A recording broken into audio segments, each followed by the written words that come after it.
Surabhi,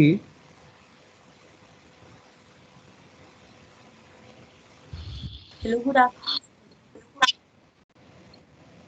link मैंने send की है ग्रुप में, है ना? लिंक ना मिले तो आप कह दीजिएगा, देख लें। Sorry sir. आवाज मेरी आ रही है सुरभि? हाँ जी सर, अब आ रही है। Okay okay okay. मैंने लिंक जो है ना वो सेंड कर दिया है ग्रुप में। हाँ जी सर, वो ज्वाइन कर रही है। एक्चुअली इसका क्या टीम्स पे अभी कुछ शो नहीं हो रहा है, ओके तो उसका आज ही अभी, हाँ ये दीक्षा शर्मा। ओके।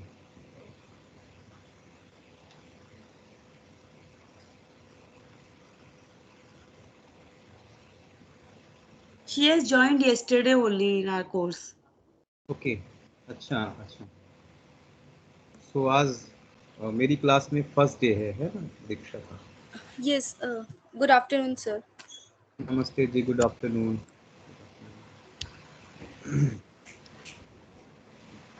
तो चलिए ठीक है, हम वेट करते हैं ना, तब से लोग ज्वाइन कर रहे हैं।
सर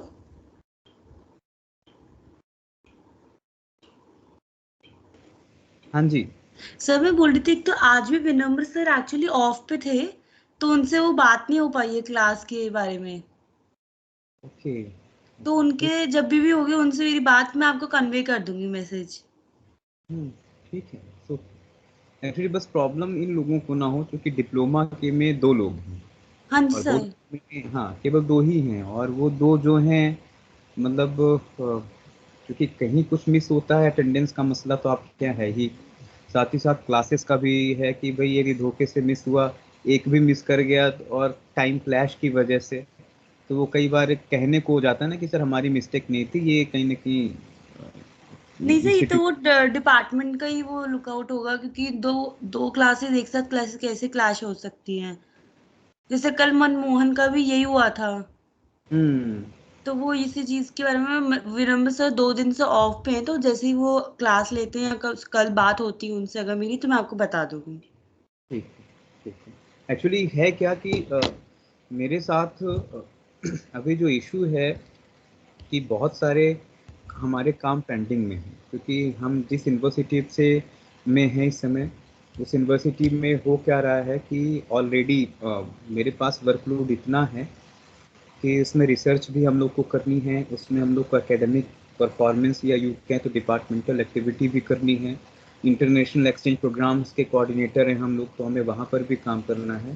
तो टाइमिंग्स हमारे पास कम था, तो मैंने विनम्र सर से कहा था कि आप मुझे ऐसा टाइम स्लॉट दे दीजिए ताकि मैं कभी कभी 2 क्लासेस भी लेना होता है तो मैं ले लूँगा, ताकि बच्चों का सिलेबस भी ये है कि जल्दी से जल्दी कवर हो जाए। पता चला मैं नवंबर में हमारी यूनिवर्सिटी जो है वो ऑफलाइन हो रही है, क्योंकि 16 अक्टूबर से सब कुछ खुल गया, वहाँ खुल जाएगा, तो ओके। नवंबर से मुझे वहाँ मुंबई जाना पड़ेगा। अभी तो वर्क फ्रॉम होम हम लोग कर रहे हैं, तो घर से ही काम कर रहे हैं, लेकिन जैसे ही वो ओपन हो जाएगा तो फिर तो कोई एक्सक्यूज़ नहीं है हम लोग के पास की, तो वो जाना पड़ेगा। और जैसे ही इंस्टीट्यूशन में आप जाते हैं ना, तो आप जैसे वर्क फ्रॉम होम का कल्चर है कि घर से आप मैनेज कर लेते हैं टाइम इधर उधर मैनेज करके, वहाँ मैनेज करना बड़ा मुश्किल है, क्योंकि वहाँ तो हम सारे टाइम यूनिवर्सिटी में ही रहेंगे, वहाँ की एक्टिविटीज़, वहाँ की मीटिंग्स, वहाँ की तमाम चीज़ें, वहाँ भी स्टूडेंट हैं, हर कोई कहीं ना कहीं किसी न किसी रूप में इंगेज होएगा।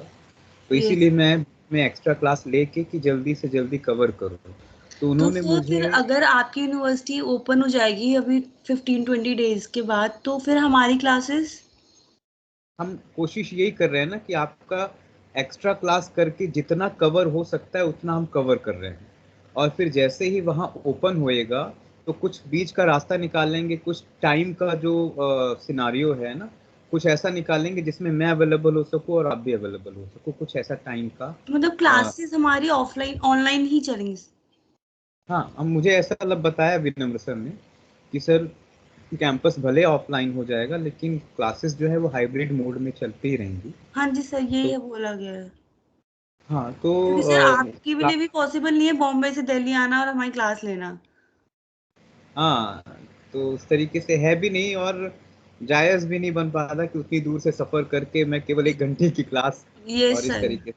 तो फिर हो सकता है तब तक में, जब तक सारी चीज़ें, आपका एग्ज़ाम नहीं हो जाता है, तो हम लोग कोशिश करेंगे कि इतनी पढ़ाई तो कर ही लेंगे कि आपका सिलेबस ऑलमोस्ट मोस्ट 75% कवर हो जाए। फिर उसके बाद यदि कोई ऐसी स्थिति होती है कि सबको ऑफलाइन रहना ही है फैकल्टी को, तो फिर मैं मूव करूँगा ताकि जो आपकी यहाँ की फैकल्टी हैं फिर वो मेरी क्लास ले पाएँ। तो कम से कम वो क्लास वो ले पाए जो ईज़िली समझाने लायक है। क्योंकि ये यस। वाले जो पोर्शन है, इस पोर्शन में बहुत जल्दी कोई हाथ नहीं डालता कि हाँ चलो आपका पेपर मैं पढ़ा देता हूँ। तो वो जो जिस की एक्सपर्टीज़ है वो वही पढ़ा पाते हैं कई बार। तो इसीलिए मैं सोच रहा हूँ कि ज़्यादा से ज़्यादा एक्स्ट्रा क्लासेस करके आपकी क्लासेस कंप्लीट करूँ। तो मुझे एक मतलब ब्लैंक शेड्यूल भेजा था डॉक्टर विनम्र सर ने। उन्होंने बताया था मेरे पास है वो शेड्यूल, तो उसमें अकॉर्डिंग जहाँ पर क्लास फ्री है वहाँ पर आप एक्स्ट्रा लगा सकते हैं, जहाँ किसी का नहीं है। तो वहाँ मैंने पीजी डिप्लोमा और एमएससी का देखा, जहाँ पर नहीं था वहाँ पर मैंने रिक्वेस्ट करके विनम्र सर से क्लास कर दी थी। अब मनमोहन जी का कल क्लैश हो गया, अपर्णा भी जैसे उस दिन कह रहे थे कि उनका थर्सडे का क्लैश हो ही रहा है। तो ये जो मसले हैं वो डिपार्टमेंट को थोड़े से है ना शॉर्ट आउट करने पड़ेंगे। हाँ और सर, वो करना ही ये चाहिए। थोड़ा तो ऑनलाइन में क्या ये इश्यूज चलेंगे, थोड़ा सा तो प्रॉब्लम आएगी हम्म, जैसे बच्चों के साथ। तो वही तो। खैर कोई बात अभी नहीं हम सर, वो लोग तो मैनेज हो जाएगा। सर भी अभी ऑफ पे थे तो मैंने उनकी क्लास अभी 1 घंटे की हम लोग फ्री बैठे थे। राइट हमें राइट। 12:35 पे जाके पता चला कि हमारी क्लास नहीं है। अच्छा और अच्छा। मैंने सर को फोन किया कि बहुत देर हो गई, लिंक नहीं आया हमारे पास, इसीलिए। हम्म। कोई बात नहीं सर, चलो फिर अपना सिलेबस हम लोग कंप्लीट करते हैं। चलिए हम लोग स्टार्ट सर करें। ने ज्वाइन कर लिया है। चलिए,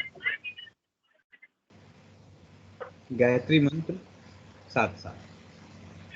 ॐ भूर्भुवः स्वः तत्सवितुर्वरेण्यं भर्गो देवस्य धीमहि धियो यो नः प्रचोदयात्। आज जो हम लोग टॉपिक लेके चल रहे हैं वो कंप्लीट करना है। हमने पिछले क्लास में अंतःकरण और बाह्यकरण, है ना, ऐसा एक सिलेबस में पॉइंट था, हमने उसको देखा था। दीक्षा और निहारिका आप दोनों नए हैं तो मैं कोशिश करूंगा कि थोड़ा सा काफ़ी सिंपल तरीके से हम लोग समझाएं ताकि आप दोनों को थोड़ा थोड़ा कुछ तो समझ में आए। बाकी लेक्चर्स ऑलरेडी अपलोडेड है।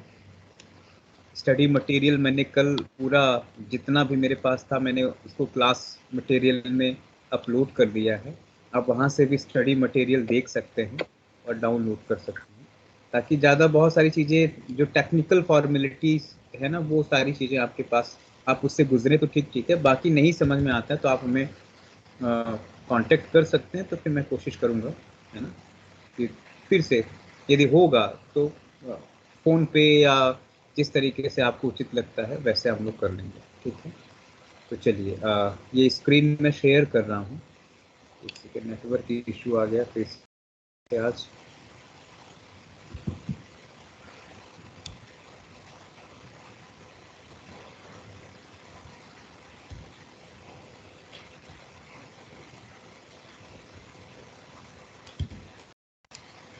ये स्क्रीन दिख रही है आप सभी को?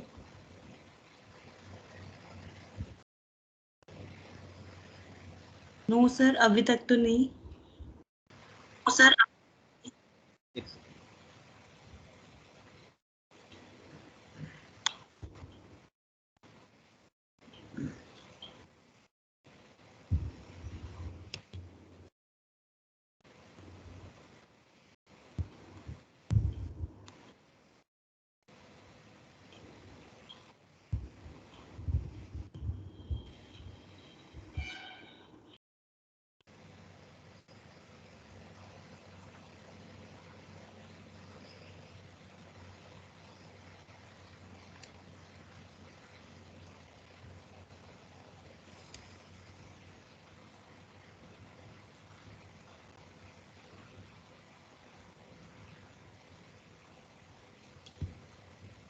अभी दिखा?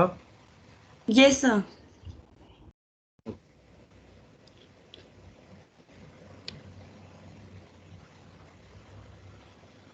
चलिए हम लोग स्टार्ट करते हैं।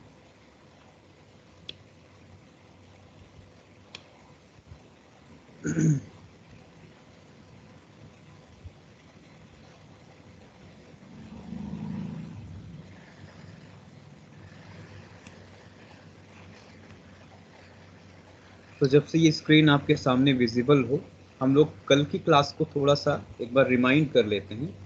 तो कल हम लोगों ने बेसिक कंसेप्ट को देखने की कोशिश की थी और वो है इंटरनल इंस्ट्रूमेंट, जिसको हमने अंतःकरण कहा था।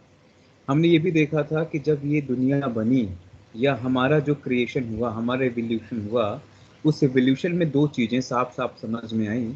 एक वो चीज़ें जो हमें अंदर से मोटिवेट करती है कि हमें क्या करना है, और दूसरी वो चीज़ें जो ऑलरेडी बाहर की सर दुनिया में। स्क्रीन विजिबल नहीं है। अभी भी नहीं है? No sir.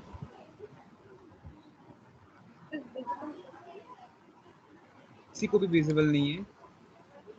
Sir I am sir able to visible है। सी। ये सामने दिख रहा है, क्या दिख रहा है? किसी को भी नहीं दिखाई दे रहा है? सर प्रकृति सर के लिए हाँ, प्रकृति इंटलेक्ट दिख रहा है ना? Yes sir. Okay okay. तो दीक्षा और निहारिका, आप दोनों जन को मतलब मैं केवल इतना बताऊंगा कि हम लोग पढ़ क्या रहे हैं। तो हम लोग पढ़ रहे हैं कॉस्मोगॉनी थियरी, जिसको कहते हैं एवोल्यूशन, ये दुनिया कैसे बनी। तो चाहे वो दुनिया की बात हो या हमारी बात हो, चाहे हमारी दुनिया, हम कैसे बने, तो हम कैसे बने, हमने उसकी बात की थी। तो according to Samkhya Karika, according to Samkhya philosophy, Samkhya ideology या सांख्य की मेटाफिजिक्स जब आप देखते हैं, तत्व मीमांसा, तत्व मीन्स एलिमेंट, तो हमने इनकी बात की थी कि हमारे अंदर टोटल कितने एलिमेंट हैं। तो हमारे अंदर टोटल 25 एलिमेंट हैं, और 25 एलिमेंट में कुछ ऐसे एलिमेंट हैं जो बाहर दिखते हैं, और कुछ ऐसे एलिमेंट हैं जो बाहर नहीं दिखते। तो जो एलिमेंट बाहर नहीं दिखते, जिनसे जो बाहर एलिमेंट को कंट्रोल करने की कोशिश करते हैं, उनको क्या कहते हैं? इनर इंस्ट्रूमेंट, अंतःकरण। और दूसरे एलिमेंट जो बाहर दिख रहे हैं, बहुत अच्छे से बखूबी दिख रहे हैं, उनको क्या कहते हैं? बाह्यकरण। तो हमने देखा था कौन कौन से एलिमेंट हैं। तो यहाँ हम लोगों ने देखा कि ये है प्रकृति, फिर इंटेलेक्ट, ईगो सेंस, फिर उसके बाद mind, sense organ, motor organ, और इधर आएंगे तो 5 सब्टल और 5 ग्रॉस एलिमेंट। तो ये 5 5 10 और ये 5 5 10 20 हो गया, 21 22 23 और 24 ये हुआ, और एक पुरुष। ठीक है, पुरुष यहाँ पर उन्होंने नहीं रखा है, यहाँ प्रकृति रखा, क्योंकि ये सारी चीजें प्रकृति से निकली हुई हैं। ठीक है, तो हमने पिछली क्लास में ये भी देखा था कि किस तरीके से पुरुष और प्रकृति से ये दुनिया चल रही है। हम कौन हैं? तो हम कुल मिला के चलते फिरते पुरुष और प्रकृति की दुनिया है। हमारे अंदर ये 3 क्वालिटीज को भी हमने देखा था कि हमारे अंदर सत्वगुण, रजोगुण और तमोगुण, ये जो 3 क्वालिटीज बेसिक क्वालिटी हैं, जिसको आप कई जगह कहते हैं sattva is related to joy, rajas is related to pain, and tamas is related to attachment, है ना। तो ये सारी चीजें जहाँ हैं, उसको हमने त्रिगुण भी देखा था। फिर हमने क्या देखा था पिछले क्लास में? तो हमने पिछले क्लास में ये भी देखा था कि त्रिगुण की क्वालिटी क्या है, त्रिगुण वर्क कैसे करते हैं। और यहाँ पर हिंदी में मैंने जानबूझ के लिखा था ताकि हमें केवल और केवल त्रिगुण के कंसेप्ट समझ में आ जाए। फिर हमने और क्या देखा था? तो हमने देखा था कि जो हमारा एवोल्यूशन हुआ है ना, हमारा एवोल्यूशन इस तरीके से है, ये मेन है। तो अब देखें कि हम कैसे हैं। तो आपको मैं, यदि आप लोग मूवी के शौकीन हैं या कुछ नई चीज़ें एक्सप्लोर करना चाहते हैं, तो उसमें एक मूवी मैंने हॉलीवुड की बहुत पहले देखी थी, और वो रिलेट होती है इस थियरी से। उस मूवी का नाम है द लूसी। आप में से किसी ने देखी है लूसी? तो उस मूवी का कंसेप्ट क्या है? उस मूवी की खासियत ये है कि उसमें जिस तरीके से एवोल्यूशन दिखाया है, या जिस तरीके से उसने जो चेंजेस दिखाए हैं बॉडी को लेके, कि यदि आपका इंटेलेक्ट,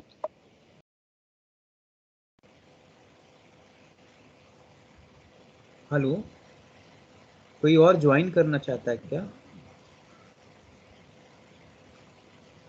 सर दीक्षा ही है वो। एक्चुअली मेरे ना लैपटॉप में स्क्रीन नहीं आ रही थी, फोन पे आ रही है actually, that's why. Okay,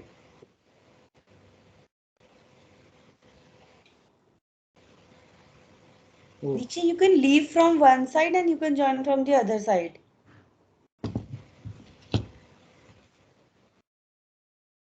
Diksha screen. Sir now visible, अब विजिबल हुई है मेरे को जाके स्क्रीन। अच्छा, ओहो। हाँ, मैं इतनी देर से ट्राई कर रही थी। ठीक है, आप सभी को विजिबल हो रही, रेस्ट ऑफ ऑल और जो लोग हैं? Yes, sir. Yes sir. तो ये मूव भी हो रहा है, मूविंग विजिबल भी हो रहा है क्या? ये भी दिखाई दे रहा है, मूव हो रही slide? Yes, sir. Okay okay, चलिए ठीक।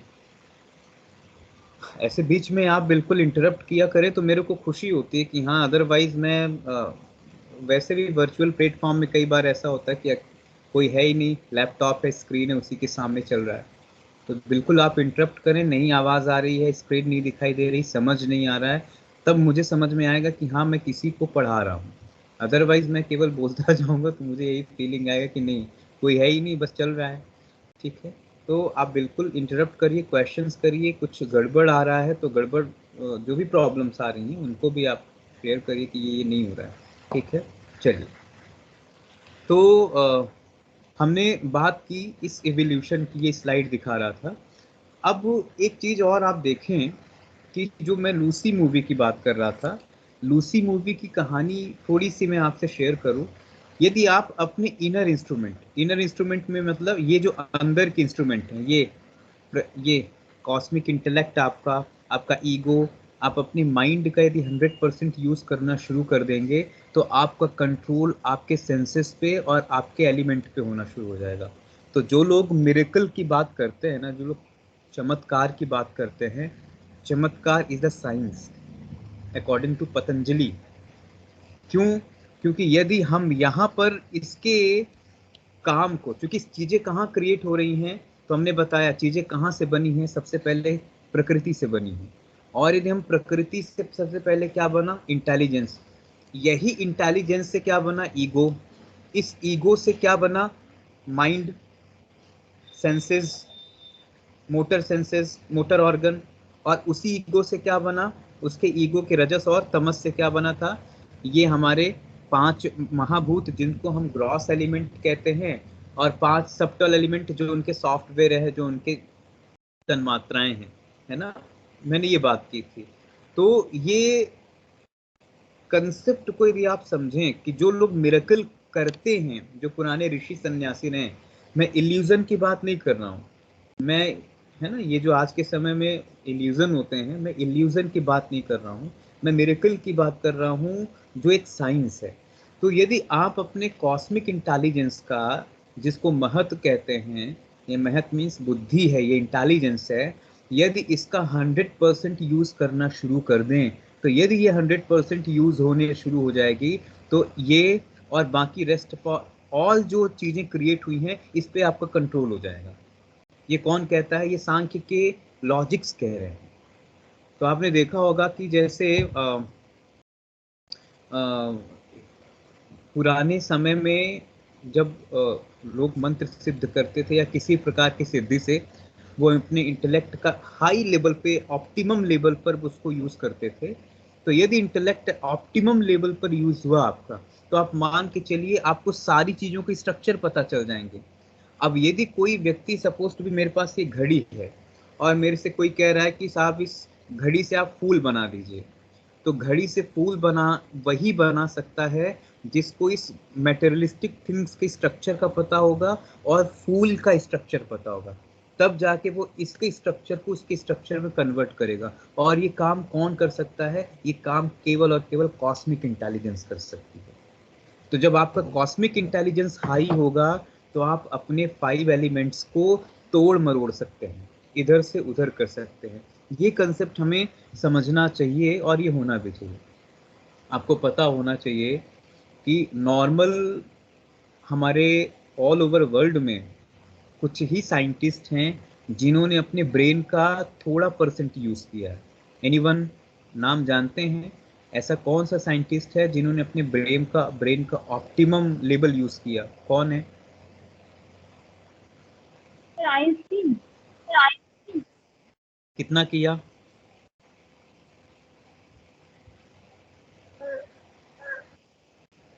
शायद 70%।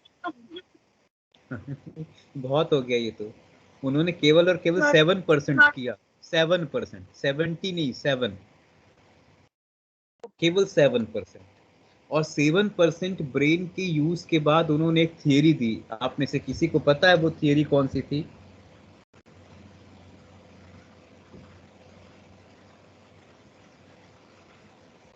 किसी को पता है?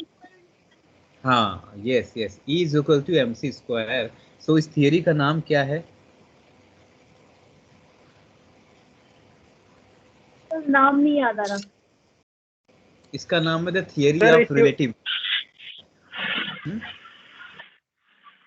हाँ मनमोहन कह रहे हैं।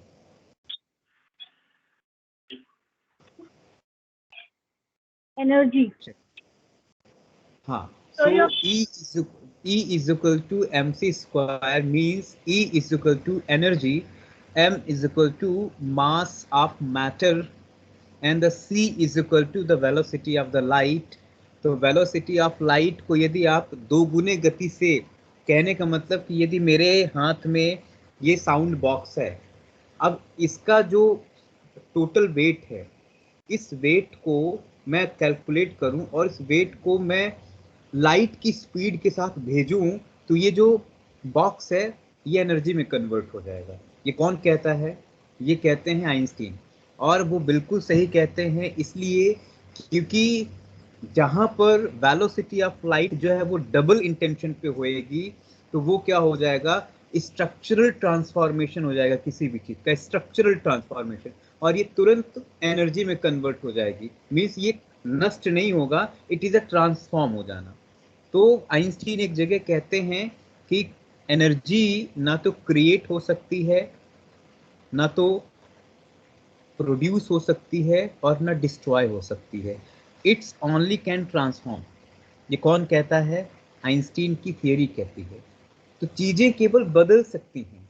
तो आज यदि सांख्य भी यही बात कर रहा है, तो ट्रांसफॉर्मेशन का जिम्मेदारी किसके पास है? It is the responsibility of the cosmic intelligence according to सांख्य।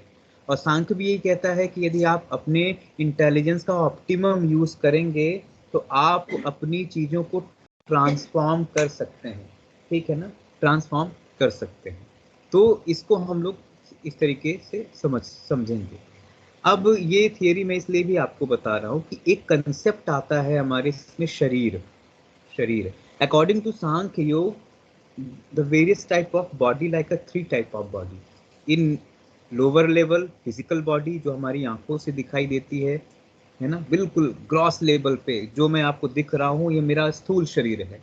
ठीक है? जो मेरी स्थूल शरीर को चलाने वाली बॉडी है, जिसमें प्राण है, मन है, वो एस्ट्रल प्लेन है ना? एस्ट्रल प्लेन जिसमें क्या आ रहा है? सारी इंद्रियां हैं, मन है, प्राण है, ये है ना, ये सब एस्ट्रल है। ठीक है? और फिर काउजल प्लेन क्या है? तो जो हमारी प्रकृति है, हमारे इंप्रेशन, हमारे संस्कारा है, हमारे अंदर जो भी चीजें हैं, इग्नोरेंस है, ज्ञान अज्ञान जो कुछ है, वो सब किसमें है? वो कॉजल प्लेन है। और लास्ट में देखिए ऊपर दे रखा है इन्होंने spiritual plane. So spiritual plane means body, so it is a spiritual body, पुरुष, कॉजल प्लेन प्रकृति, एस्ट्रल प्लेन इंटेलिजेंस, ईगो, और उसके बाद फिजिकल प्लेन में आप देखें तो हमारी मेजर जो एक्शन के ऑर्गन हैं और हमारे भूतास। ठीक है? तो ये सारी चीजें किस में आती हैं? फिजिकल लेवल पे आ रही हैं। तो जब कभी आपको ये कहने को आता है या ये लिखने को आता है कि route down the concept of the sharir, तो शरीर के बारे में आप ये चाहें तो लिख सकते हैं कि द बेसिक 3 टाइप ऑफ शरीर अकॉर्डिंग टू सांख्य योग, physical body, astral body and the causal body. So physical body consider 2 physical element like a muscle, skeleton, all the 5 elements, है ना? और एस्ट्रल में क्या सकते हैं? तो एस्ट्रल में सेंसेस हैं, प्राण है, माइंड है, इंटेलेक्ट है, ईगो है, और लास्ट में काउजल में क्या आएगा? सो काउजल इज रिलेटेड टू प्रकृति। ठीक है? तो हमने कल अंतःकरण की बात कर ली कि अंतःकरण क्या होता है। आज हम बात करने जाएंगे बाह्यकरण। बाह्यकरण का मतलब क्या है? बाह्य मीन्स एक्सटर्नल, करण मीन्स होता है इक्विपमेंट या टूल्स और इंस्ट्रूमेंट, जो भी नाम दे सकते हैं। सो बाह्यकरण मतलब जो बाहर की चीजें जो हमें बाहर हैं और जो काम करती हैं। तो बाहर क्या काम करने वाला है? हमारे हाथ, हमारे पैर, हमारी, है ना? तो ये हमारी आंखें, ये सब चीजें बाहर की दुनिया से इंगेज्ड हैं। सो मटेरियलिस्टिक थिंग्स या यू कैन मटेरियलिस्टिक वर्ल्ड से जिनका रिश्ता है और जो बाहर की चीजों को देखती हैं, सुनती हैं, परसीव करती हैं और काम करती हैं, उनको क्या कहते हैं? External instrument. ठीक है? तो यदि मन को काम कराना है तो मन किससे काम कराएगा? 5 सेंसेस से और 5 मोटर ऑर्गन से। अब आपको फॉर एग्जांपल आपको जलेबी खाने का मन है तो मन तो सीधे जलेबी खाने जाएगा नहीं, तो मन किसको कहेगा? मन सिक्रीशन देगा आपके टेस्ट ऑर्गन में, आपका टेस्ट ऑर्गन सिक्रीशन देगा, ब्रेन को मैसेज देगा, ब्रेन के अंदर पर्टिकुलर जूसेस सिक्रीट होना शुरू हो जाएंगे, हंगर होएगी, नहीं खाना है, और आप मार्केट गए और मार्केट में खाया भी कैसे? तो आपने लिया हाथों से, डाला मुंह पर, है ना, चबाया दांतों से। इंजॉय कौन ले रही हैं? इंजॉय कौन ले रहा है? टंग। मजा किसको आ रहा है? मन को भी। देखिए कितना मजेदार कहानी है। मतलब जो जिसको काम करना, जिसको खाना चाहिए, वो सीधे नहीं खा रहा है डायरेक्ट, वो किसके थ्रू करा रहा है? वो अपनी टीम के थ्रू करा रहा है। सो ये जो टीम है जिनके थ्रू हमारे एक्शंस हो रहे हैं, उसको हम कहते हैं बाह्यकरण। ये जो टीम है ना, ये कौन टीम है? ये कर्मेंद्रियां, ये ज्ञानेंद्रियां, ये पंच महाभूत, ये क्या है? ये आपकी टीम है, ये आपके बाह्यकरण है। तो चलिए शुरू करते हैं हमारे और भी चीज़ों को लेके। सो जब हम फिजिकल बॉडी की बात करेंगे, अकॉर्डिंग टू शरीर फिजिकल बॉडी में, तो फिजिकल बॉडी में क्या आता है? 5 एलिमेंट। कौन कौन से एलिमेंट? और 5 एलिमेंट। मैंने एलिमेंट को सीक्वेंस फॉर्म में रखा है, इनका सीक्वेंस होता है, ये भी इसका एक मतलब है। सबसे बड़ा एलिमेंट कौन सा है? ईथर। उससे छोटा कौन सा है? एयर। फिर उससे छोटा फायर, फिर उससे छोटा वाटर, फिर सबसे छोटा क्या है? अर्थ। अब आप सोचें, ये बड़ा कंसेप्ट गहरा है कि जो सबसे बड़ा एलिमेंट है, अब यदि आप नॉर्मल सी भाषा में कहें तो ये जो ईथर एलिमेंट है, जिसको आप स्पेस एलिमेंट कहते हैं, इसी एलिमेंट में 5 एलिमेंट छुपे हुए हैं। कितनी बड़ी बात है, इसी ईथर में 5 एलिमेंट छुपे हुए हैं। तो आप ईथर को एनर्जी तो कह सकते हैं ना? कह सकते हैं कि नहीं कह सकते? Ether is a Akash, energy. अब ईथर में ये जो भी है फिजिकल, आप देख रहे हैं, earth is a physical element, water भी फिजिकल ही लगभग होता है, फायर को भी आप लगभग देख ही सकते हैं, एयर को आप महसूस करते हैं। तो ये सारी चीजें कहाँ हैं? ये सारी चीजें इस ईथर के अंदर छुपी हुई हैं। तो जब क्रिएशन होता है तो ईथर से क्या बना? एयर। मैस, ईथर से एयर, फिर एयर्स के बाद क्या बनेगा? फायर। फायर के बाद क्या बनेगा? वाटर। और वाटर के बाद क्या बनेगा? पृथ्वी तत्व। तो इनका सीक्वेंस इस तरीके से है, ठीक है। तो यदि कहीं आकाश तत्व है, कहीं पर आप जैसे रूम पे आए, वैक्यूम रूम है, तो वैक्यूम रूम खाली कमरा है, तो उसमें 2 ही तत्व आपको समझ में आएंगे, तो वायु तत्व और आकाश तत्व। वायु जो है वो आपको स्पर्श के रूप में समझ में आएगा, टचिंग फॉर्म में। आकाश आपको लिसन फॉर्म में, शब्द के रूप में। आप जहां भी जाएंगे, आप खुले आसमान के नीचे खड़े हो जाएं, आप पहाड़ पे चले जाइए, आपको एक आवाज आपके कान पे हमेशा आएगी। वो आवाज किसी ह्यूमन बीइंग और एनिमल बीइंग की नहीं होगी, वो आवाज आकाश की है। आकाश शब्द, आकाश की आवाज है, तो वो आवाज आपको फील होगी, ठीक है। और उस आवाज को हम आकाश तत्व से रिलेट कर रहे हैं। फिर इसके बाद आकाश के बाद एयर है, एयर के बाद फायर है, फायर के बाद वाटर है, और वाटर के बाद अर्थ है। तो कोई चीज सपोज टू बी, आपने कभी एक्सपेरिमेंट किया होगा, यदि आपने यदि माचिस की तीली ली, और माचिस की तीली लेके, माचिस को, है ना, मैच बॉक्स आपके पास है, आप इसको जलाया, और यदि जलाना शुरू की, यदि तेज हवा का झोंका आएगा तो क्या होगा? वो बुझ जाएगा। तो देखिए कितना बढ़िया है। यदि ओवर एयर हुआ तो बुझ गया। अब आपने माचिस की तीली रखी, अपने दोनों हाथों को इस तरीके से रखा, अब दोनों हाथों को रखा, तो इसमें हो क्या रहा है? आकाश भी बैलेंस फॉर्म में है और एयर भी बैलेंस फॉर्म में, तब जाके फायर चल रहा है। अच्छा, फायर तो चलिए आपने इस तरीके से जलाया, और फॉर एग्जांपल आपने माचिस की तीली जलाई और उसके ऊपर आपने कोई कांच का ट्रांसपेरेंट ग्लास रख दिया, तो भी उस फायर को यदि एयर नहीं मिलेगा तो वो जलेगा नहीं। आपको पर ये चीज़ नॉर्मल फिजिक्स है। यदि कोई फायर है, आपने इसको जलाया, अब अचानक से आप उसमें वैक्यूम कर दें, है ना, कहीं स्पेस, कहीं मतलब उस तरीके से एयर उसका ब्लॉक कर दें, तो वो जलना बंद कर देगा। तो इसका मतलब कि फायर के लिए आकाश का, मतलब वायु का होना जरूरी है, आकाश का होना जरूरी है, मतलब वायु का तो ज़्यादा होना जरूरी है। और वाटर एलिमेंट है, यदि वाटर एलिमेंट, यदि कोई चीज़ वाटर फॉर्म में आ रही है तो तभी आएगी जब उसके अंदर गर्मी होगी। आपके बॉडी में यदि गर्मी क्रिएट होना शुरू हो जाए तो आपके बॉडी से स्वेटिंग चालू हो जाएगी, आपकी बॉडी में स्वेटिंग एक्टिविटी ज़्यादा चालू हो जाएगी। हमारे बॉडी में ब्लड का सर्कुलेशन होता है, वो इसलिए होता है क्योंकि हमारे बॉडी में फायर एलिमेंट है। फायर एलिमेंट जिस दिन काम करना बंद होगा, उस दिन ब्लड का सर्कुलेशन भी कैसा हो जाएगा? स्लो हो जाएगा। आपने देखा होगा जिन लोगों के ब्लड जो है वो अचानक से गहरे थिक हो जाते हैं, थिक है ना, बहुत बहुत थिक हो जाते हैं। इसका मतलब कि वो कैसे हैं, उनका फायर एलिमेंट कम है। For example, those who are the patient suffering in the cardiac problem, cardiac problem में ज़्यादातर ब्लड कैसा हो जाता है, थिक हो जाता है, ब्लड जो है वो थिक होता है। क्यों? क्योंकि ऑलरेडी ब्लड में कोलेस्ट्रॉल और लिपिड का क्वांटिटी ज़्यादा हो जाता है, जिसकी वजह से ब्लड थिक हो जाता है। एंड द कोलेस्ट्रॉल और लिपिड क्या है? So cholesterol, lipid, it is the water element. और ये जैसे जैसे थिक होना शुरू हो जाएगा, थिक होना शुरू हो जाएगा, और फायर एलिमेंट यदि कम रहेगा तो मुश्किल है। फॉर एग्जाम्पल बर्फ देख लीजिए, आइस, यदि आपको बर्फ को पिघलाना है, यदि बर्फ को आपको मेल्ट करना है, तो आइस को आपको कहाँ रखना पड़ता है? बाहर रखना पड़ेगा। तो आप जैसे ही आइस को बाहर रखते हैं तो उसको उस तरीके से अग्नि मिलती है, उसको उस तरीके से एयर मिलते ही वो अपने आप मेल्ट हो जाता है। आ रहा समझ में ना? तो सारी चीजें एक दूसरे से रिलेट है। और वाटर के बाद अर्थ है। तो अर्थ क्या है? It is a totally physical body, totally हमारी जो उंगली में हमारी जो मसल्स दिख रही हैं, हमारी जो हेयर दिख रहे हैं, है ना, हमारे जो फ्लैशेस हैं, हमारे बोन हैं, स्किन है, it is the earth element. तो ये अर्थ है, ये पृथ्वी तत्व है। तो ये 5 तत्वों की दुनिया, ये 5 तत्वों से ही हमारा काम चल रहा है। हम इन 5 तत्वों से ही अपने आप को रिलेट करके आगे चल रहे हैं। तो अर्थ एलिमेंट, अब थोड़ा थोड़ा देख लेते हैं अर्थ एलिमेंट करता क्या है। तो अर्थ एलिमेंट हमारे बॉडी में किस फॉर्म में है? देख सकते हैं, नीचे सभी को दिख रहा है ना, बोन, ठीक है, बोन मीन्स जो हमारी स्केलेटन सिस्टम है, फ्लैशेस, ठीक है, स्किन, आर्टरीज, एयर, मतलब जो भी मसल्स, यहाँ मसल्स भी कह सकते हैं आप, यहाँ नहीं लिखा होगा तो आप लिख लीजिए, ठीक है, जरूरी नहीं कि जो ये एग्जैक्ट लिखा है वो सही है ना, आप ऐड कर सकते हैं।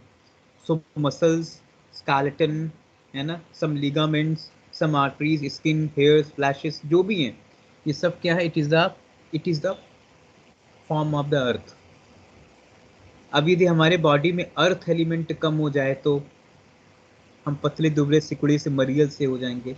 तो जो बच्चा बहुत पतला दुबला होता है, तो आपने देखा होगा, आप उनको कई बार मस्ती में कह देते हैं कुछ लेते क्यों नहीं, कुछ खाते क्यों नहीं, है ना? क्यों? क्योंकि उनका जो अर्थ एलिमेंट है वो ढंग से प्रॉपर बन नहीं रहा है। और उसके पीछे वजह किसकी है? वाटर एलिमेंट की। क्योंकि वो जो खा रहा है तो वो खाना जो उसके अंदर रस में बदलना चाहिए, एंजाइम फॉर्म में बदलना चाहिए, न्यूट्रिशन फॉर्म में बदलना चाहिए, उस ब्लड फॉर्म में बदलना चाहिए, ब्लड से मसल्स फॉर्म में बदलना चाहिए।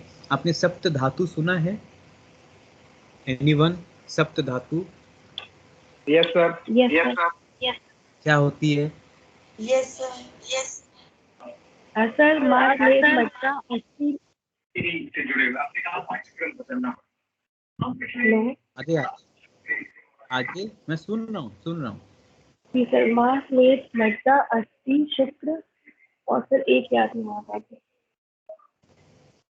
एक जो है वो लास्ट का नहीं है, शुरू के 2 आपने भूल गई, ठीक है? अच्छा हाँ, रस, रक्त, हाँ, मास आगे मांस, मेद, अस्थि, मज्जा एंड शुक्र। इट इज द 7 एलिमेंट जो हमारे बॉडी में दिखते हैं। तो कहने का मतलब कि हम कोई भी फूड इंटेक करते हैं, आपने सपोज टू बी, आपने कोई फ्रूट खाया, आपने बनाना लिया, तो आपने एक बनाना खाया, तो वो बनाना सीधे जाके वो मसल्स नहीं बन जाता। वो पहले क्या बनेगा? तो बनाना पहले वो रस फॉर्म में कन्वर्ट होगा।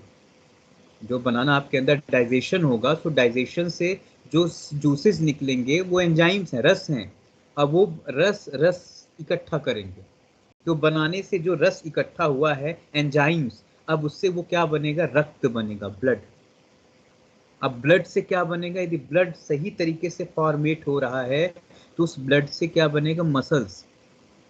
अब मसल्स यदि सही तरीके से वर्क कर रही तो क्या बनेगा?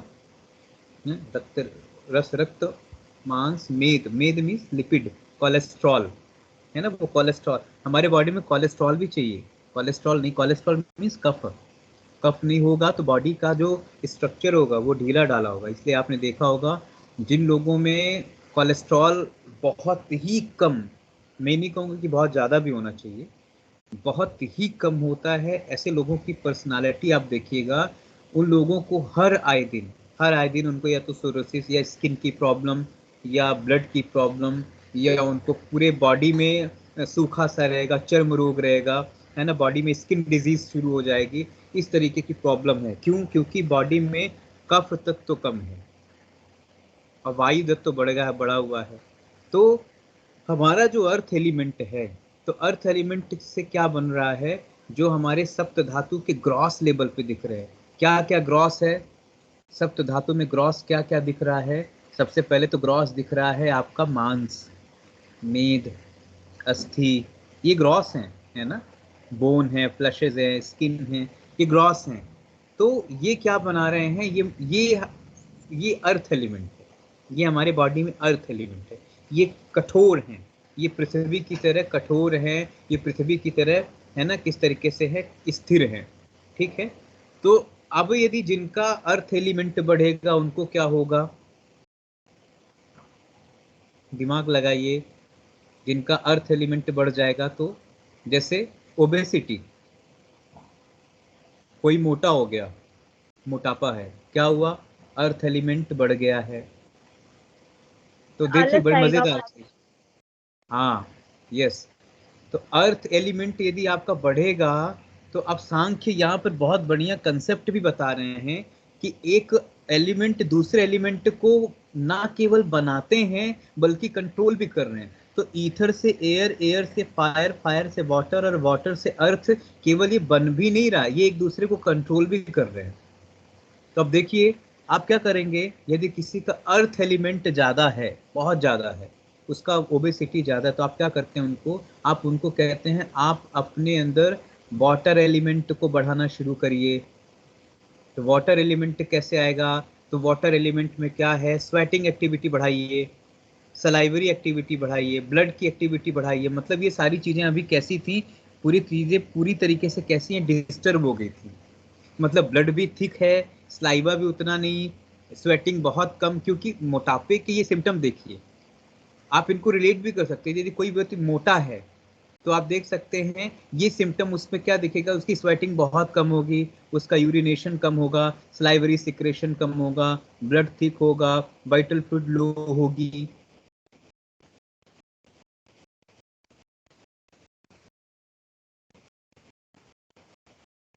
तो यदि इसको ज्यादा करना है तो क्या करना है, आपको फायर से जुड़ना पड़ेगा, fire element practice, fire element means practice. अब आप उसको क्या कहते हैं, थोड़ा सा फिजिकल प्रैक्टिस। आप रिलेट कर पा रहे हैं ना,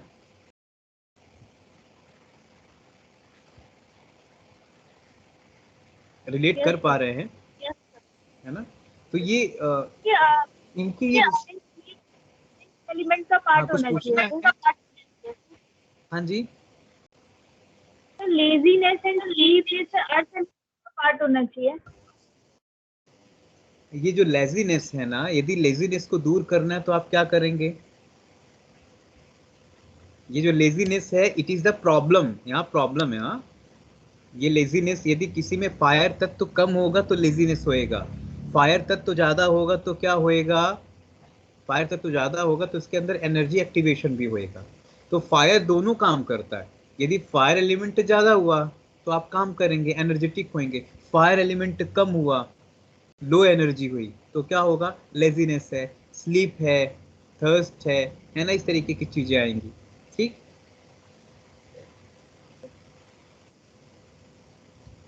तो हम लोग बेसिक थोड़े थोड़े एलिमेंट्स को देखते हैं।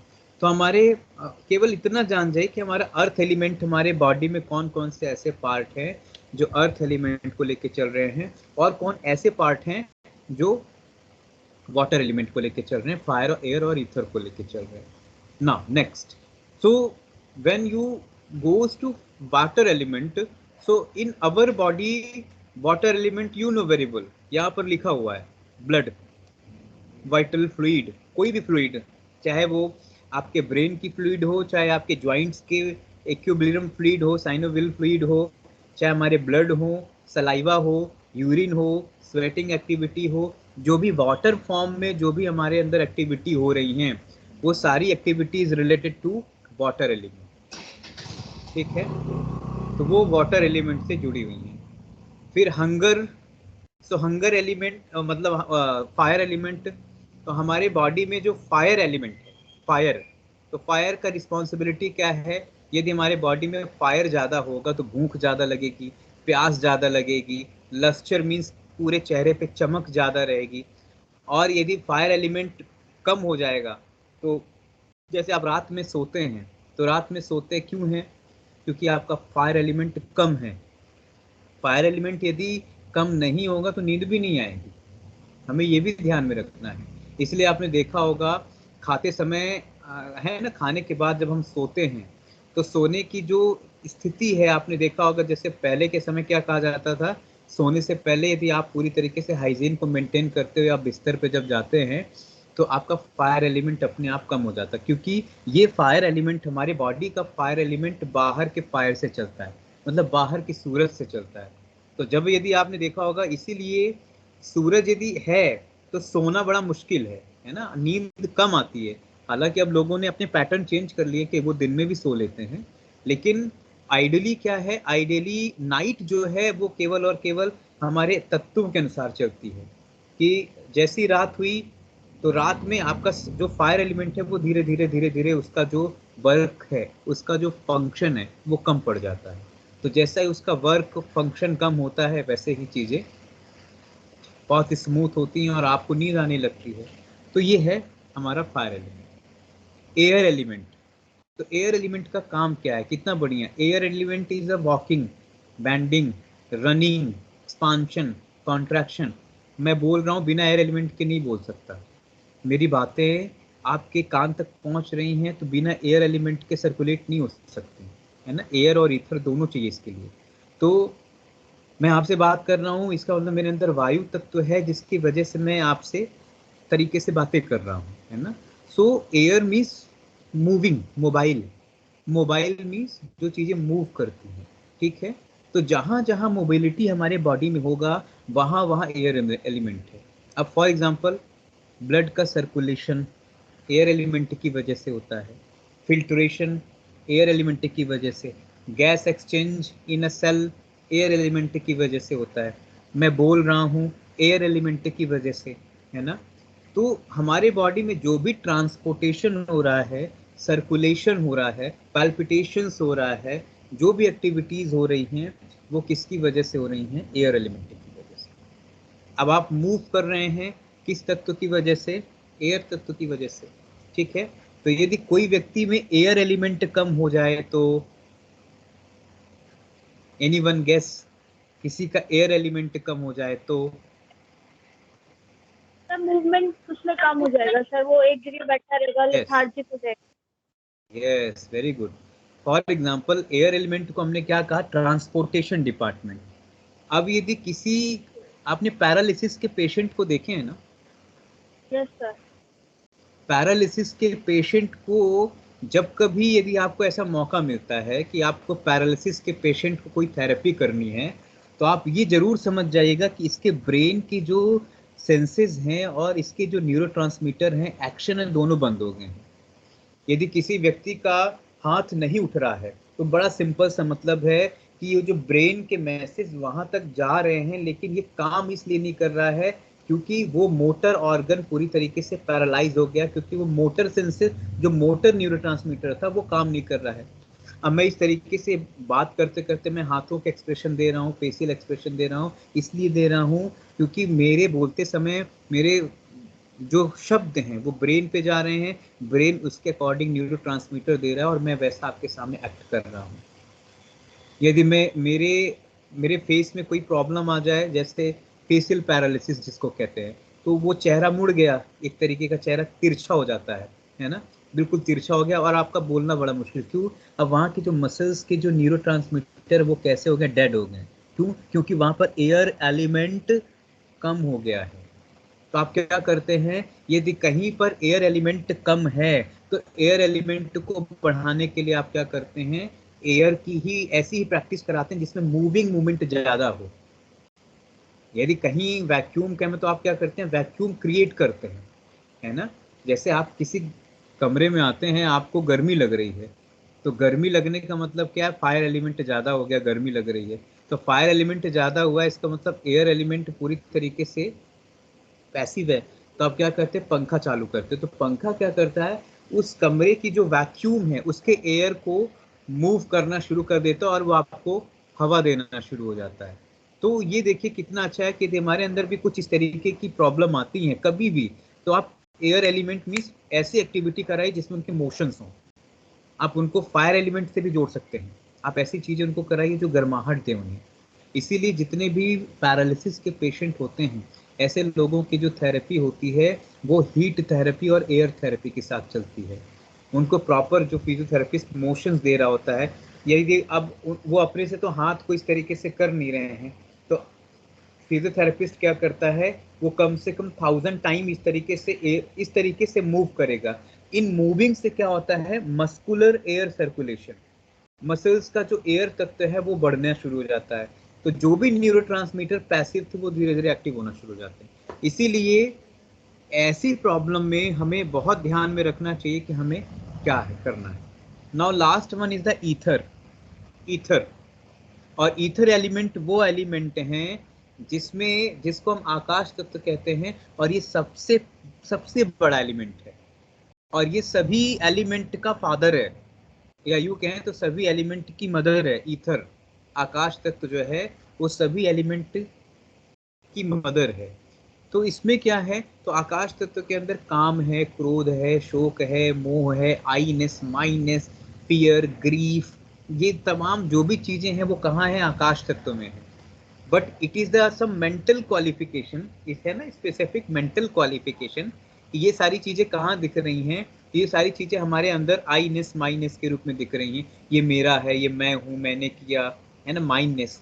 सो आकाश तत्व यदि हमारे अंदर कई बार डिस्टर्ब होता है, तो जिन लोगों के अंदर गुस्सा बहुत आता होगा, जिन लोगों को डर बहुत लगता है, जिन लोगों के अंदर बहुत अटैचमेंट होगा, आप मान के चलिए उनके अंदर कौन सा तत्व है, आकाश तत्व। तो आकाश तत्व के लिए क्या करते हैं, तो आकाश तत्व के लिए बहुत फेमस ट्रीटमेंट है। आकाश तत्व के लिए एनीवन, किसी को पता है, अपने आकाश तत्व को बढ़ाना है तो बहुत फेमस ट्रीटमेंट करते हैं। क्या करते हैं सर? फास्टिंग करते हैं। यस, ये जो उपवास की बात इन्होंने की, फास्टिंग जो हमारे आकाश तत्व को बढ़ाता है। तो आकाश तत्व को बढ़ाने का मतलब ना केवल ये कि फास्टिंग, और फास्टिंग का केवल ये मतलब नहीं है कि केवल खाना बंद कर दो। फास्टिंग का मतलब होता है उपवास, वास का मतलब होता है बैठना, और उप का मतलब होता है नजदीक। तो खुद के नजदीक बैठे, मतलब अपने टाइम को टाइम दें, अपने आप को आइसोलेट मोड में लेके जाइए, आकाश तक तो बढ़ने लगेगा आपका। तो जिन लोगों के अंदर यदि डिजायर ऑफ एंगर है, अचानक से एंगर है, फियर है, अटैचमेंट है, वो थोड़ी देर अकेले बैठ के, और यूँ तो यदि आपका कोई ईश्वर है, मैं तो ऐसा कहता हूँ कि यदि कोई ईश्वर नहीं है आपका, तो एक ईश्वर बना लीजिए। हमारे गुरुदेव कहते थे कि बेटा यदि कोई तुम्हारा भगवान नहीं है तो एक भगवान बना लो, क्योंकि आप अपनी चीज़ें इंसानों से कहेंगे तो हो सकता है कि व्यक्ति से कहने पे आपकी प्रॉब्लम का सल्यूशन नहीं मिल सकता है, बट जब आप कोई भगवान बनाने की कोशिश करेंगे, भले आपने उसको देखा नहीं है, लेकिन एक इमेजिनरी आपने गॉड बनाया है, तो वो भी आपके सल्यूशन को चैनलाइज कर देगा, आपके प्रॉब्लम्स को चैनलाइज कर सकता है।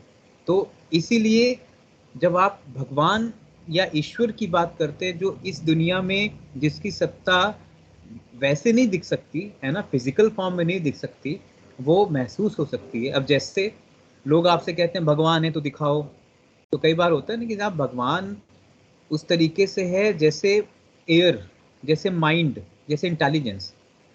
अब हमारे अंदर माइंड है, लेकिन माइंड को तो नहीं दिखा सकता ना मैं आपको। हमारे अंदर इंटेलिजेंस है, लेकिन इंटेलिजेंस तो नहीं दिखा सकता ना। तो इसी तरीके से आप इस तरीके का ईश्वर बनाइए, और उससे अपनी सारी बातें आप कहेंगे, तो वो ईश्वर जिसको आपने बनाया है, वो आपका बनाया हुआ ईश्वर है, तो वो आपको खुद सोल्यूशन देगा। ठीक है, तो कहने का मतलब है कि जब ईथर एलिमेंट हमारा बढ़े तो उपवास, ठीक है, अपने ईश्वर के नज़दीक बैठिए, ये जो भी तमाम चीज़ें हैं ये अपने आप शार्ट आउट होना शुरू हो जाए। ठीक है, now second thing is the constituents of the astral body, है ना। तो हमारी एस्ट्रल बॉडी में क्या क्या चीजें हैं? तो हमारे एस्ट्रल बॉडी में 4 चीजें हैं। कौन कौन सी? कर्मेंद्रियां भी हैं, ज्ञानेंद्रियां भी हैं, प्राण हैं, माइंड और इंटेलेक्ट है, ठीक है। तो एस्ट्रल बॉडी जिसकी बात ये कर रहे हैं, तो इसमें कुछ ये जो लास्ट में आपने मनस और बुद्धि देखा है ना, माइंड और इंटेलिजेंस, है ना, तो it is the internal instrument. लेकिन ऊपर के जो हैं organ of action, organ of perception, vital forces, it is the external instrument, ठीक है। तो हम एक एक करके थोड़ा सा देख लेते हैं। How many type of organ of actions? So 5।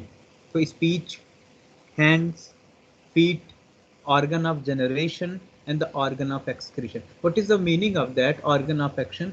कर्म इंद्रिय, ऐसी इंद्रियां जो काम करती रहती हैं हमेशा। आपकी स्पीच में बोल रहा हूँ, मैं कर्म इंद्रिय से बोल रहा हूँ। हैंड्स, बोलते समय मेरे हाथ कहीं ना कहीं कोई गेस्चर्स दे रहे हैं, कोई नॉन वर्बल एक्सप्रेशंस दे रहे हैं, इट्स कॉल्ड अ कर्म इंद्रिय। फीट, मेरा पैर चलता है, मैं मूव करता हूँ, तो पैरों के थ्रू कर्म हो रहा है। ऑर्गन ऑफ जनरेशन, संतान, है ना, जनरेशन मीन्स कि यूरिनरेशन है, इवन रिप्रोडक्शन है, प्रोडक्शन है ना, ये सारी चीजें क्या हैं? तो it is a organ of generation.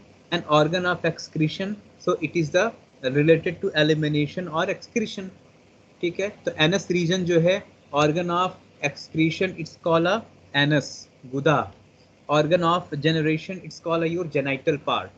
Feet means आपके पैर, हाथ, और आपकी स्पीच मीन्स आपका टंग। तो ये 5 कौन सी हैं? ये 5 हमारे एक्शन ऑर्गन हैं जो हमेशा एक्टिंग मोड में होते हैं। फिर 5 वो कौन से हैं? तो 5 ऑर्गन ऑफ परसेप्शन, ठीक है। 5 क्या हैं? तो 5 ऑर्गन ऑफ परसेप्शन। ये सारी ऑर्गन ऑफ परसेप्शन मतलब ज्ञान इंद्रियां। ज्ञान इंद्रियों को ज्ञान इंद्रिय इसलिए कहते हैं क्योंकि ये हमें परसेप्शन देती हैं, हमें नॉलेज देती हैं। आप ईयर के थ्रू सुनते हैं, टच से आप महसूस करते हैं, आईज के थ्रू आप विजन करते हैं, टंग के थ्रू आप टेस्ट लेते हैं, और नोज के थ्रू आप चीज़ों को सूंघते हैं। सो इट्स कॉल्ड अ ज्ञानेंद्रियां। और ध्यान रखिए, आपका ईयर, ये जो ईयर है ना, यही केवल ज्ञान इंद्रिय नहीं है, इट इज द केवल और केवल इसका आउटर लेयर। इंद्रिय तो ब्रेन के अंदर है।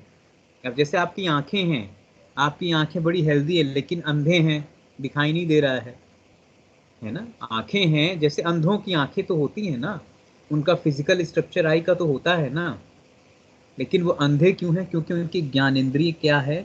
ज्ञानेंद्रिय उनकी सोई हुई है, ज्ञानेंद्रिय उनकी विकसित ही नहीं है। उनकी जो सेंसेस है, आई सेंसेस जो है, वो डेवलप हुई ही नहीं। तो आई सेंसेस यदि डेवलप नहीं हुई है तो प्रॉब्लम कहाँ पर है? विजन में है। तो कहने का क्या मतलब है कि यदि आंख की आपकी स्ट्रक्चर भले कितनी परफेक्ट हो, लेकिन आई सेंसेस जो हमारे ब्रेन में जो हमारे पर्टिकुलर एरिया है, यदि वो एक्टिव नहीं होंगे तो काम होने वाला नहीं। फिर क्या है? टंग। तो टंग में क्या है? टंग हमारा स्वाद इंद्रिया। आप कुछ भी खाते हैं, जो भी खाते हैं, वो टेस्ट कौन ले रहा है? तो आपके जो टेस्ट वर्ड्स हैं, जो हमारे जीभ में टेस्ट वर्ड्स हैं ना, तो टेस्ट वर्ड्स हमारे वो वर्ड्स लेते हैं, वो टेस्ट, ठीक है। और नोज क्या है? आपकी नासिका, ठीक है, आपकी नाक। तो हमारे नाक जो स्मेल कर रहे हैं, तो सपोज टू भी आप कहीं से गुजरते हैं, आपको कुछ बड़ा सा अच्छा सा महकता है, तो वो आपके नॉस्ट्रल गेट से होते हुए आपके ब्रेन में जाता है। पहली बार जब कोई महक आई होगी और बिल्कुल यूनिक आई होगी स्मेल, तो आप सूंघ कर उसको लगता है कि है क्या, और आप फाइनली उसको समझने की कोशिश करते हैं। और यदि आपने नहीं समझा और आपके जहन में वो स्मेल जो है, एक बार जहन में तो है, आपने किसी से को बताया, यार एक स्मेल बड़ी अच्छी आई, वो समझ में नहीं आ रही थी कैसी है। जब कोई आपसे पूछेगा कैसी थी वो स्मेल, तो आप क्या करोगे? आप उसको रिलेट करोगे, आप बताओगे थोड़ा सा इससे मिलती जुलती है, थोड़ा सा फ्रेगनेंस गुलाब का था, थोड़ा सा फ्रेगनेंस जैस्मिन का था, ऐसा कुछ मिलता जुलता है।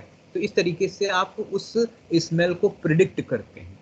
तो ज्ञानेंद्रियां जो हैं, ये आपकी मेजर हैं, और इन्हीं ज्ञानेंद्रियों के सब्जेक्ट्स के अकॉर्डिंग हमें चीज़ों को करना होता है, ठीक है। तो ये रही बात ज्ञानेंद्रियों की। आज की क्लास हम यहीं पर कंप्लीट करेंगे, कंक्लूड कर लेते हैं। तो हमने क्या देखा, हमने एक्सटर्नल इंस्ट्रूमेंट को देख रहे थे, बाह्य इंद्रियों, बाह्यकरण देख रहे थे, जिसमें हमने 5 ज्ञानेंद्रियों को देखा, 5 कर्मेंद्रियों को देखा, है ना, एस्ट्रल बॉडी के अंतर्गत जो आते हैं एलिमेंट उनको भी देखा। हमने अपने कॉन्स्टिट्यूएंट्स ऑफ फिजिकल बॉडी को देखा, हमारे फिजिकल बॉडी का कॉन्स्टिट्यूएंट्स क्या है, और है ना, और हमने थोड़ा सा रिवीजन मोड में भी था क्योंकि दीक्षा और निहारिका भी थे, तो उनके लिए कुछ चीज़ें रिपीट की।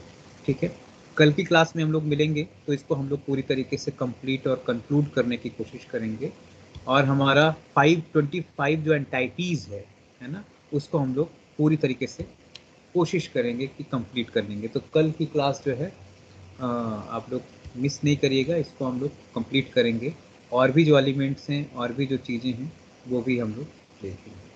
तो इन्हीं बातों के साथ आज की क्लास को हम यहाँ पर, हाँ, क्वेश्चन है? Yes yes yes yes. Sir ये जो हमारे 5 एलिमेंट्स होते हैं, अगर इनको हमको बढ़ाना या घटाना है तो हम डाइट मॉड्यूलेशन के थ्रू ही घटा बढ़ा सकते हैं, या कोई और भी तरीका है इनको बढ़ाने या घटाने का? और तरीके हैं, और भी तरीके हैं, जैसे फॉर एग्जांपल वायु तत्व है, एयर एलिमेंट।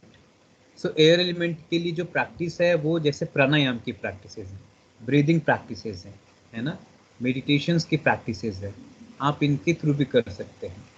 वाटर एलिमेंट को बढ़ाना है तो वाटर एलिमेंट बढ़ाने के लिए तो कहीं ना कहीं आपको 2 तरीके से काम करना पड़ेगा। या तो डाइट के में वाटर एलिमेंट को आपको लेना पड़ेगा, जो डाइट में वाटर एलिमेंट ऑलरेडी एग्जिस्ट है, ऐसे फूड लेने पड़ेंगे जो वाटर क्वालिटी के हैं। या तो आपको और भी तरीके से वाटर एलिमेंट से जुड़ना पड़ेगा, जैसे पर्टिकुलर कुछ स्पेसिफिक टाइप ऑफ ये कह सकते हैं बाथ हैं। तो जल तत्व को बढ़ाने के लिए भी कुछ स्पेसिफिक टाइप ऑफ बात की बात है। जैसे आपने सुना होगा, ये कहने में बड़ा वैसा लगेगा, आपने कभी गंगा हरिद्वार गई होंगी, कभी आप उज्जैन गए होंगे, या कभी आप इधर कानपुर साइड गए होंगे, तो जहाँ गंगा बहती है, तो गंगा में स्नान की जो प्रक्रिया है आपको बहुत अच्छे से पता होना चाहिए। वो जल तत्व की अभिवृद्धि, मतलब वो जल तत्व बढ़ा रही है, इसलिए। ठीक है, पाप धुलती है, ये होता है वो होता है, एक अलग मसला है, लोग उसको रिलेट करते हैं। बट जो भी तीर्थ स्थल के कंसेप्ट में बहुत ही हीलिंग ओरिएंटेड है, हीलिंग ओरिएंटेड। ठीक है, तो जल तत्व को बढ़ाने के बहुत सारे तरीके, डाइट के थ्रू भी बढ़ा सकते हैं, एक्सटर्नल एप्लीकेशन से भी बढ़ा सकते हैं, है ना, इंटरनल एप्लीकेशन से भी बढ़ा सकते हैं वाटर का। और इसी तरीके से फायर एलिमेंट जो है, जरूरी नहीं कि खाना ही खा रहे हैं, सूर्य की ऊर्जा से भी बढ़ा सकते हैं। बस आपको सन की थेरेपी को, सन को किस तरीके से आपको यूज करना आना चाहिए। प्रोमोथेरेपी है, सन थेरेपी है, specific type of sun bath हैं, स्पेसिफिक टाइप ऑफ फास्टिंग है जिसमें सूर्य की ऊर्जा बढ़ती है, specific type of some food हैं जो आपके अंदर अग्नि तत्व को बढ़ाते हैं, है ना। तो इन चीज़ों से भी हम एलिमेंट्स को बढ़ा घटा सकते हैं। ठीक है, तो हालांकि मेजर तो पार्ट यही है कि चूंकि ये 5 तत्व किससे मिलके बना है, आहार से, आहार से तो बना है ना, डाइट से ही। तो हम डाइट से ही ज़्यादातर एक्सपेरिमेंट करते हैं, मेजर यही है, क्योंकि हम किससे मिलके बने हैं, हम डाइट से मिलके बने। अभी खाना पीना बंद हो जाए तो थोड़े दिन बाद कहानी खत्म हो जाएगी, है ना। तो कहने का मतलब ये है कि डाइट जो है एक बेसिक रोल है हमारे बॉडी के डेवलपमेंट के। ठीक, यस सर, यस। शांति पाठ करें। यस। ओम विश्वानि देव सवितर्दुर्तानि पराशुभ, यद्भद्रं तन्न आशुभ।